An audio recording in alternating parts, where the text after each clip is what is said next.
Bihar Mithila news में आपका स्वागत है। मैं मनोज। और देर रात NH 27 रानीपुर पासवान टोला में कबाड़ी की दुकान में आग लगी।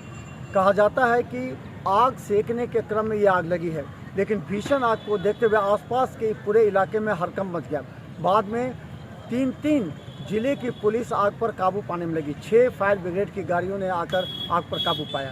कहा जाता है कि लाखों रुपए की क्षति हुई है। पुलिस इस अनुसंधान में जुटी कि आखिर आग कैसे लगी।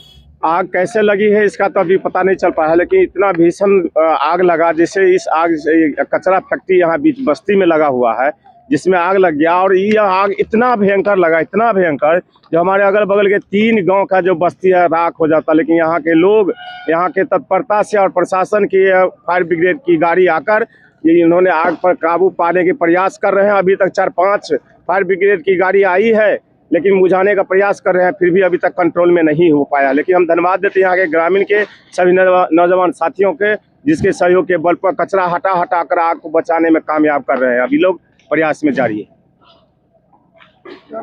रत्नेश यादवपुर, मुखिया, रानीपुर। आग लगने की सूचना NH 27 रानीपुर पासवान टोला के पास कचरा में आग लगा, जिसका सूचना हमको मिला। सूचना के बाद हम तुरंत जो है दल बल के साथ घटना पर स्थल पर आए और जिला अग्निशमन पदाधिकारी दरभंगा के नेतृत्व में आग को पूर्ण रूप से बुझा रहे थे। उसके पश्चात मधुबनी से भी 2 गाड़ी मंगवाए और मुजफ्फरपुर से भी मंगवाए। सभी गाड़ी और सभी कर्मी के सहयोग से हमने आग पर काबू पा लिया है। और आग कैसे लगी अभी इसकी जानकारी व्यवस्थापक द्वारा हमें नहीं जानकारी दी गई है।